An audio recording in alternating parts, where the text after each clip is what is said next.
بسم الله الرحمن الرحيم نحمده ونصلي على رسوله الكريم أما بعد فأعوذ بالله من الشيطان الرجيم بسم الله الرحمن الرحيم نن چې زموږ د کلاس 9 د فزکس ټاپک دی راکټ پروپلشن اینڈ تھرست ټاپک شروع کوو نه مخکې چې کوم ماشومانو چینل سبسکرایب کړي چینل سبسکرایب کړئ خپل کزن ریلیټیوز رشته دار سره شیر کړئ خپل ملګري وغیره خبر کړئ چې انشاءالله زیات نه زیات خلکو ته او زیات نه زیات سټوډنټانو ته فایده وشي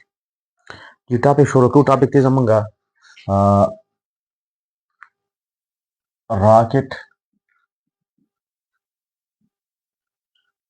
propulsion and thrust ورکوټیشن ټاپک دی جی راکټ پروپلشن اینڈ تھرست اصل کې تاسو په مخ کې فورسز وی تاسو نن په دې ټاپک کې یو نوې فورس وایي تھرست چې کوم ته موږ اپ تھرست فورس وایو اپ تھرست دا موږ سره یو فورس دی اپ تھرست فورس کلیر شو موږ په دې ټاپک کې وایو چې دا راکټس چې کوم دي دوی کې اپ تھرست فورس او دا په کوم میکانیزم او څنګه کار کوي کلیر شو خبره څونه چې موږ سره خبره دا څنګه چې کوم موږ سره خبره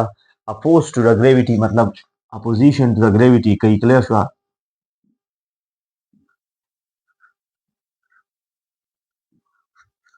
اپوزیشن ټو ګریویټي مطلب چې دې بر روان دی راکټ ته او دې بر ځي کلیر شو خبره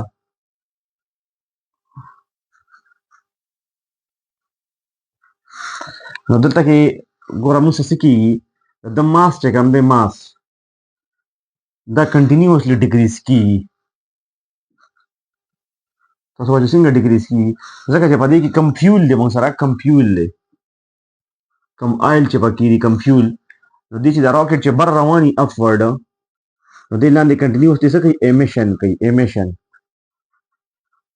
چې کم ګیسز دي د هغې اخراج کوي دا خبره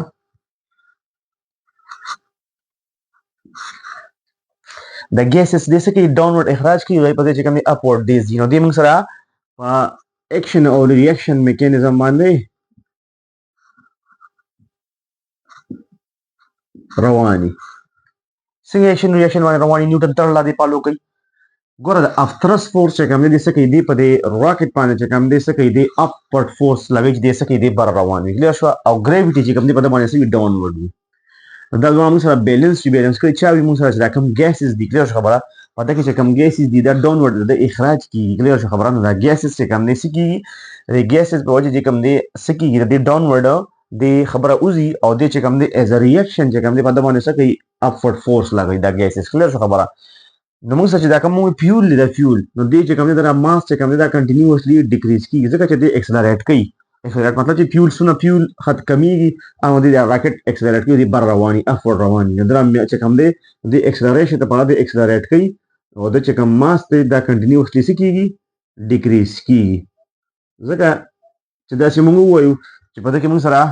30 لیټر اسې مثال مې واخلو 30 لیټر فیول دی پکې موږ سره صحیح شو فیول